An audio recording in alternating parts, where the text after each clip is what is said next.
대체 왜 그런 실수를 한 거예요? 한국에서 도대체 뭘 하라고요? 여기 체코 체육회의 실수로 인해 어쩔 수 없이 한국을 방문한 체코 스피드 스케이팅 선수들이 인천공항 입구에서 서성이고 있습니다. 계획된 한국 방문이 아니었던 듯 피로에 지친 선수들의 표정은 너무나 좋지 않아 보이는데요. 그런데 갑자기 뜬금없는 비명소리와 함께 한 선수가 동료 선수들을 불러 모으기 시작합니다. 동료의 부름에 모여든 선수들은 이내 무언가를 마주하더니 눈이 휘둥그레지며 당황한 기색이 역력한데요. 과연 체코 스피드 스케이팅 선수들은 인천공항에서 무슨 일을 겪은 것일까요? 안녕하세요. 저는 체코에 단 2명밖에 없는 청소년 스피드 스케이팅 팀의 현장 코치로 활동하고 있는 페트라 세인트라고 합니다. 얼마 전 일본으로의 전지 훈련을 계획했었던 저는 체코 체육회에 어처구니 없는 실수로 일본이 아닌 한국을 방문하고 말았는데요. 체코 체육회는 예산이 부족하다는 이유로 비행기 티켓 구매의 일정을 계속해서 미뤘고 결국 표가 전부 매진되어 버려 어쩔 수 없이 한국행 티켓을 구매했다는 통보를 전했습니다.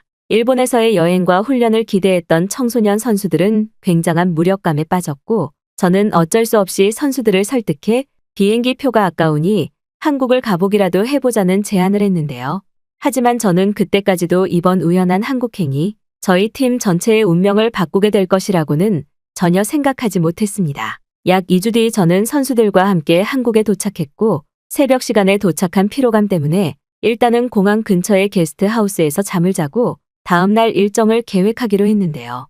다음날 잠에서 깬 선수들은 여전히 한국에 온 것에 불만이 많았고 저는 어쨌든 선수들을 설득해 밥이라도 먹자며 공항 근처의 송도라는 도시로 가보기로 했습니다. 저는 송도로 가기 위해 선수들을 한 번에 태울 수 있는 교통수단들을 알아보기 시작했지만 처음 방문한 한국이라 정확한 이동 방법을 알아내는 것이 굉장히 어려웠고 어쩔 수 없이 호텔 프론트에 도움을 요청했는데요. 사실 체코에서는 호텔 프론트에 택시를 요청하면 아무런 말 없이 택시 비용을 3배 이상 청구하거나 관광객의 짐을 들고 도망쳐버리는 경우가 많기에 저는 한국도 비슷하겠지라는 생각으로 선수들에게 절대 택시 안에서 눈을 감지 말고 정신을 차리고 있으라고 했습니다. 그런데 약 30분 뒤 입구로 나와달라는 한국인 호텔리어분의 요청에 호텔 입구로 나간 저와 선수들은 눈을 의심할 수밖에 없었는데요. 그곳에는 전혀 택시처럼 보이지 않는 엄청난 크기의 비싸 보이는 승합차가 대기하고 있었기 때문입니다. 저는 역시나 한국 호텔 측이 일부러 비싼 택시를 불러 돈을 뜯어내려고 하는구나라는 생각에 화가 나고 말았고 바로 앞에 있던 프론트에 다가가 저게 대체 뭐냐며 속지 않는다는 화를 내고 말았습니다. 그런데 저희 표정을 살피던 호텔리어분은 뜬금없이 저건 택시와 비슷한 콜벤이라는 이해할 수 없는 말과 함께 모든 비용은 택시와 동일하고 짐도 더 많이 실을 수 있으니 걱정하지 말라는 설명을 하기 시작했는데요. 한국인 호텔리어분의 표정은 차분함 그 자체였고 저는 어떻게 저런 고급 택시가 존재할 수 있냐며 이해를 하지 못했습니다. 사실 체코의 택시기사는 과거 전과가 있는 범죄자들이 운영을 하는 경우가 매우 많기에 안전하지 못한 것은 물론 엄두가 나지 않는 비싼 이용요금도 택시의 이용을 꺼리는 주요 원인이었는데 어째서인지 한국은 더욱 저렴한 비용으로 고급 택시인 콜벤의 이용이 가능했는데요. 청소년 선수들도 한국의 콜벤이라는 택시를 보더니 이게 진짜 택시냐면서 자기들끼리 환호성을 질렀고 저에게 다가와 일본보다 한국이 더 부자처럼 보이는 선진국인 것 같다면서 저의 승인도 없이 자기들끼리 먼저 콜벤에 올라타더군요. 그러나 실제로 처음 이용해본 콜벤이라는 택시는 너무나 아늑하고 쾌적했습니다. 택시 기사분께서는 공항 근처의 택시들은 짐이 많은 관광객을 우려해서 대부분이 콜벤으로 운영되고 있다는 친절한 설명을 해주셨고 저는 관광객의 편의를 굉장히 신경 쓰는 한국의 모습에 색다른 충격을 받고 말았죠. 사실 전지훈련을 몇 번 경험했던 일본에서는 택시 비용이 하루의 호텔 비용과 맞먹을 정도로 비싼 것은 물론 택시의 내부에서 담배 냄새가 나거나 제대로 청소가 되어 있지 않은 경우가 많아 실망스러웠는데 한국은 더욱 큰 크기의 콜벤 택시였음에도 내부가 쾌적한 것은 물론 좌석마다 휴대폰을 충전할 수 있는 콘센트까지 설치되어 있었습니다.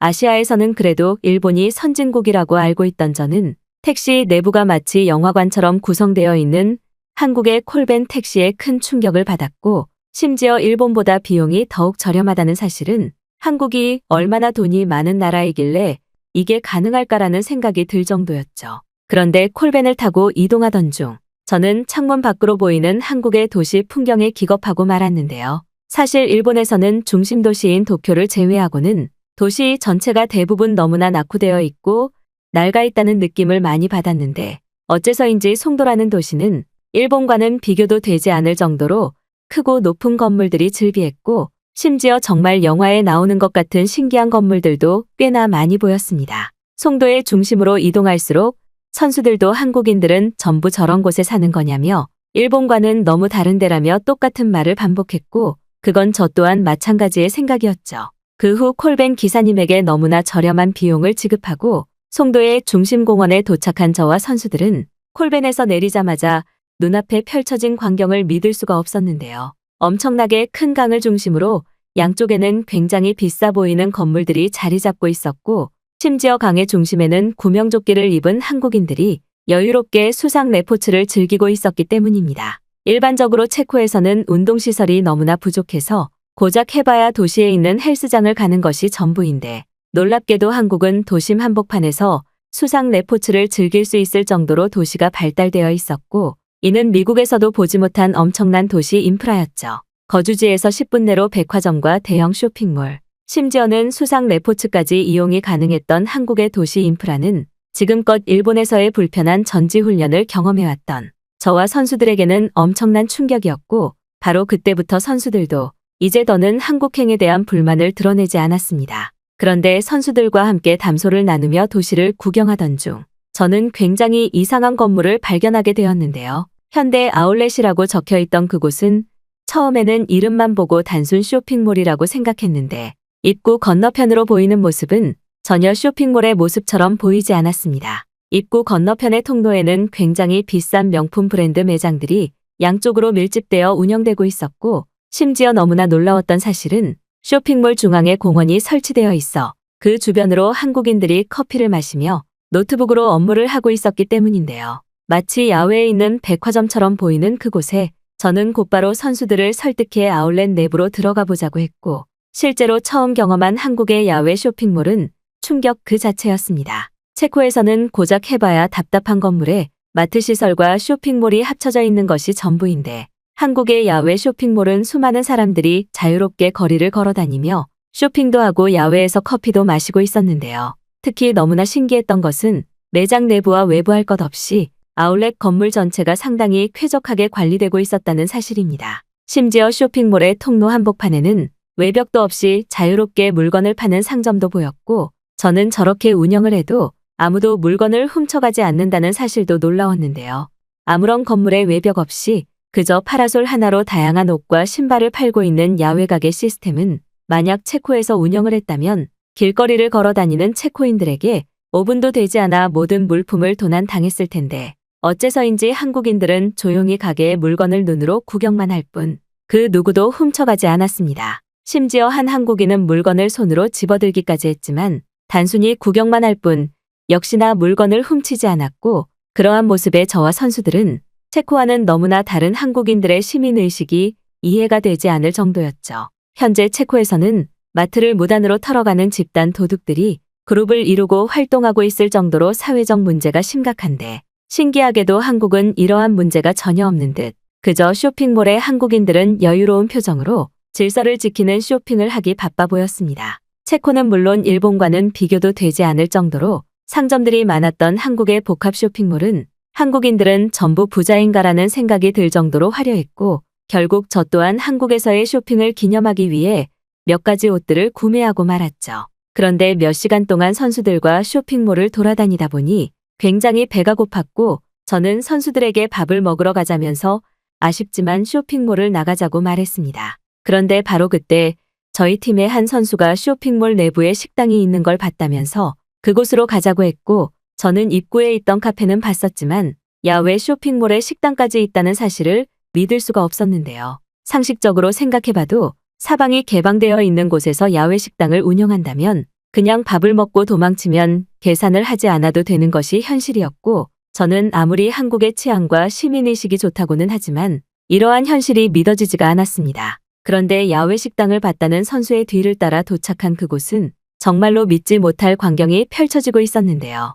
그곳에는 수십 개의 식당들이 내부에서 요리를 하고 있었는데 특이하게도 식사를 하는 좌석은 전부 야외에 설치되어 있었기 때문입니다. 저는 도대체 이런 곳에서 어떻게 음식을 받고 먹는 것인지 시스템이 이해가 되지 않았고 결국 참을 수 없는 궁금증에 한 테이블에 앉고는 주문을 하기 위해 조용히 식당 종업원을 기다리고 있었는데요. 그런데 5분 10분이 지나도 종업원은 전혀 나타나지 않았고 저는 역시나 겉모습만 좋을 뿐 제대로 된 시스템도 없이 야외 식당이 운영될 리가 없지라는 생각에 자리를 박차고 일어나려고 했습니다. 그런데 바로 그때 제 눈에는 굉장히 이상한 물건이 하나 보였는데요. 신기하게도 식탁 위에 설치되어 있던 그것은 전자기기처럼 보였고 저는 이내 그것이 요즘 인기가 많은 패드라고 불리는 최신식 전자기기라는 것을 알 수 있었습니다. 식탁과는 전혀 어울리지 않는 기계였기에 저는 패드를 이리저리 만져보았는데 갑자기 화면이 켜지면서 수십 가지의 음식 사진들이 눈에 보이기 시작했는데요.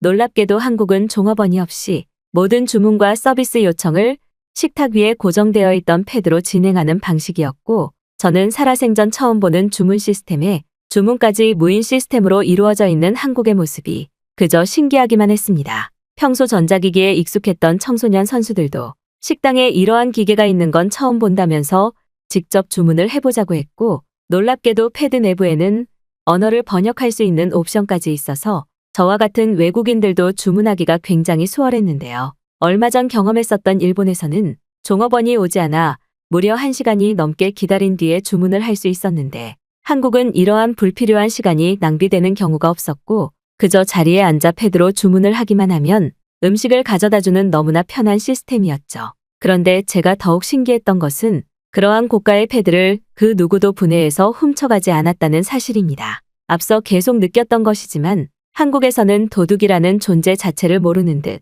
모든 생활편의 시설이 무인과 디지털로 구성되어 있었고 저는 이러한 한국의 모습에 한국인들은 이렇게 마음 편하게 살고 있었구나라는 생각이 들기도 했습니다. 사실 체코에서는 아직도 야외 카페 테라스에 앉아 커피를 마시고 있으면 아무런 말 없이 커피를 훔쳐가는 사람들이 제법 있는데 한국은 이러한 사람들조차도 전혀 볼 수가 없었어요. 한국인들의 높은 시민의식이 있으니 무인과 디지털로 이루어진 생활편의 시설은 더더욱 발전한 것 같았고 저는 이내 한국이 선진국인 이유가 기술보다는 한국인들의 높은 선진 시민의식이 있었기에 가능했다는 사실을 깨닫고 말았습니다. 또한 선수들과 함께 단체로 식사를 하는 경우가 많아 항상 주문에 혼선이 있었는데 한국은 패드를 이용한 무인 주문을 하니 주문이 꼬일 염려도 없었고 차분하게 주문을 할 수 있어서 너무나 편하더군요. 쇼핑부터 식사까지 한국은 모든 것이 편리함 그 자체였고 그래서 그런지 별로 피로감도 느껴지지 않아서 선수들도 편안한 여행이 가능했습니다. 한국에 오기 전에는 왜 일본이 아닌 한국으로 가야 되냐며 불만이 많았던 선수들도 이제는 자신들이 스스로 한국의 유명 관광지는 어디 있는지 검색하는 단계에 이르렀고 저는 그러한 모습을 보며 한국에 정말 잘 왔다는 뿌듯함이 느껴졌죠. 식사를 마친 선수들은 쇼핑몰을 나오자마자 한국의 수도인 서울에 더욱 신기한 볼거리가 많다면서 서울로 가자고 했고 저 또한 선수들의 제안을 승인해 저희 팀 전체는 서울로 향하게 되었습니다. 하지만 서울로 가기까지 저는 또 버스나 택시를 타야 된다면 너무나 피로할 것 같았고 그래서 그런지 서울 관광이 살짝 고민이 되더군요. 그런데 역시나 한국의 놀라움은 여기서 끝나지 않았습니다. 믿을 수 없게도 한국은 송도와 서울 두 도시가 지하철로 연결이 되어 있었기 때문인데요. 체코에서는 외곽 도시로 이동할 때에는 무조건 오랜 시간이 걸리는 기차를 타야 되거나 비싼 비용을 주고 택시를 타야만 했는데 놀랍게도 한국은 그저 몇 번의 지하철 환승으로 곧바로 서울로 가는 것이 가능했고 시간도 그렇게 오래 걸리지는 않았습니다. 선수들과 함께 탑승한 한국의 지하철에서도 역시나 선진국 시스템은 끝나지 않았죠. 지하철 내부에는 체코에서는 절대 볼 수 없고 존재하지도 않는 고가의 내부 에어컨이 계속해서 가동되고 있었고 심지어는 지하철 위쪽으로는 짐을 넣을 수 있는 칸까지 마련되어 있어서 짐이 많은 저와 선수들에게는 기적에 가까운 편리함이었습니다. 그저 별것 아닌 짐칸이라는 아이디어라고 생각할 수 있지만 아직도 체코에서는 지하철은 물론 기차의 상용화까지 제대로 이루어지지 않아 불편한 것이 대부분인데 한국은 교통수단의 인프라가 고도로 발달되어서 그런지 교통수단 전체가 쾌적했죠. 특히 체코와 더욱 비교되었던 것은 지하철이 운행되던 도중 한 번도 멈추지 않았다는 사실입니다. 일반적으로 체코의 지하철은 제대로 전력 수급이 이루어지지 않아 운행 도중 몇 번이나 멈추는 경우가 많아 약속 시각이 완전히 흐트러지는 상황이 많은데 한국은 놀랍게도 단 한 번도 지하철이 멈추지 않았고 심지어 휴대폰 어플에 나오는 도착 시각과 10초의 오차도 나지 않았죠. 말 그대로 한국에서는 약속 시각을 제대로 지킬 수 있는 편리한 교통수단이 운영되고 있었다는 사실이며 이것은 곧 사람들의 시간을 절약시켜준다는 선진국적인 의미가 있었습니다. 그 후 서울역에 도착한 저와 선수들은 마음먹고 서울을 구경하기 위해 일주일 동안의 계획을 새롭게 짜기 시작했고 그러던 중 저에게는 뒤늦게 일본행 항공권을 구했다는 체코 체육부의 전화가 오게 되었죠. 하지만 이미 일본이라는 나라는 완전히 잊고 한국에 푹 빠진 저는 이제 더는 일본은 필요 없다는 말과 함께 한국에서의 일주일 전지훈련을 제안했고 체코 체육부는 당황한 반응을 보이며 무슨 일이 생긴 것이냐며 난리를 치기 시작했습니다. 한국에서의 여행을 제대로 즐기고 싶었던 저는 전화기에 배터리까지 분리했고 남은 일주일 동안의 한국 여행을 제대로 즐기기 위해 지금은 선수들과 함께 서울역 근처의 호텔에서 쉬고 있는데요. 단순한 실수에서 시작된 한국행이었지만 저에게는 숨겨져 있던 보물 같은 나라, 선진국 한국을 알게 해준 일생일대의 실수였고 저는 내일부터 시작될 선수들과의 한국 여행을 부푼 마음으로 기다리고 있습니다.